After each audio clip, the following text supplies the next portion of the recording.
Selamat datang di SMPK Santo Albertus Donomulyo. Selamat bergabung di Mapel Prakarya kelas 8 bab 1 Kerajinan Bahan Lunak bersama saya Andrianus Gugus Haryanto.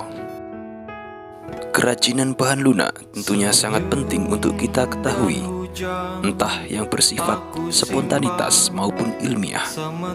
Kita dari semenjak TK telah diajarkan bagaimana agar kita selalu bersikap kreatif dan membuat sesuatu yang baru. Salah satunya yaitu kerajinan dan pengolahan. Hari ini kita akan bahas bab 1, kerajinan bahan lunak. Prinsip kerajinan bahan lunak. Jenis dan karakteristik bahan lunak. Pengolahan bahan lunak. Mari kita bahas satu persatu. Prinsip kerajinan bahan lunak.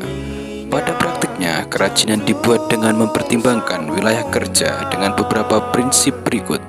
1. Keterampilan tangan. 2. Keterampilan teknik. 3. Kedaerahan atau tradisional.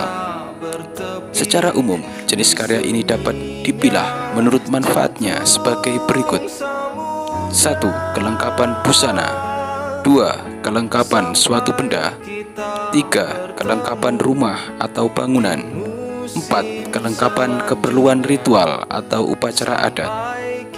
Berdasarkan prinsip kebermanfaatan di atas, maka kerajinan bahan lunak dapat dikategorikan sebagai produk-produk berikut. 1. Menambah keindahan. 2. Memberi penekanan atau kekasan pada suatu benda. 3. Menjadi persyaratan pemakaian. 4. Merupakan pertanda atau simbol. 5. Dibuat khusus sesuai benda aslinya atau duplikasi. 6. Sebagai bagian dari karya seni. Mari kita simak proses pengolahan bahan lunak berikut.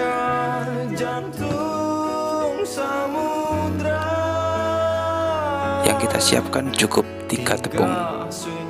Yang pertama, tepung maizena. Kita masukkan wadah secukupnya.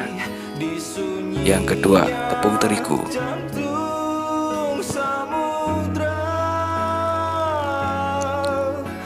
Kita masukkan juga secukupnya, sama seperti tepung maizena. Dan yang ketiga, ini adalah tepung beras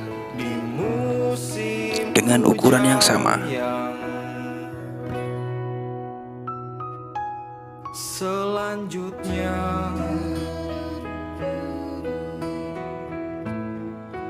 musim hujan. Bahan berikutnya adalah baby oil dan lem kayu. Musim hujan selanjutnya. Setelah bahan sudah siap, lalu semua bahan yang telah kita siapkan kita masukkan ke dalam satu wadah.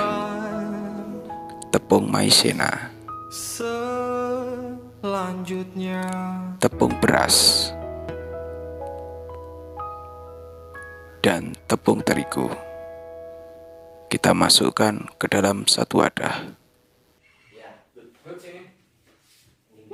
Ditambah lem. Lem ini bertujuan untuk merekatkan 3 tepung tadi.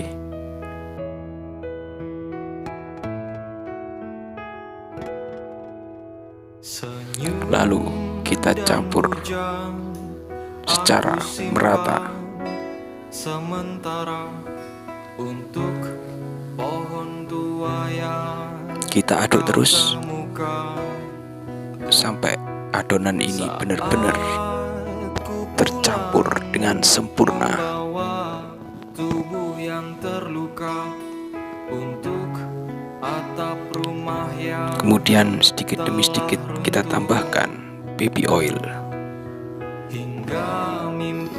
Selain untuk pelumas, baby oil ini juga bermanfaat untuk menambahkan aroma yang harum.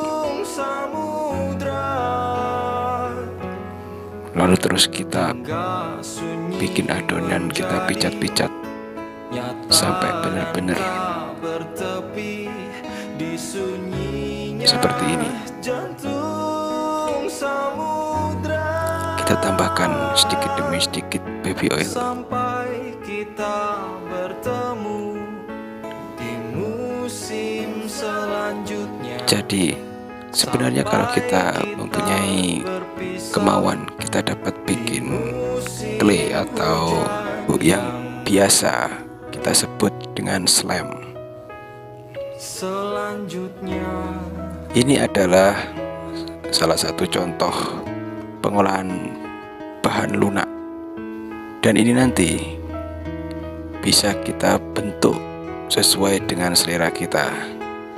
Mau kita bikin patung hingga mimpi maupun benda kerajinan nyata yang sangat dan tak luas. berhenti di sunyi Sesudah jadi, kita simpan di dalam plastik agar bahan lunak ini tetap terjaga kelembabannya dan bisa diberi juga pewarna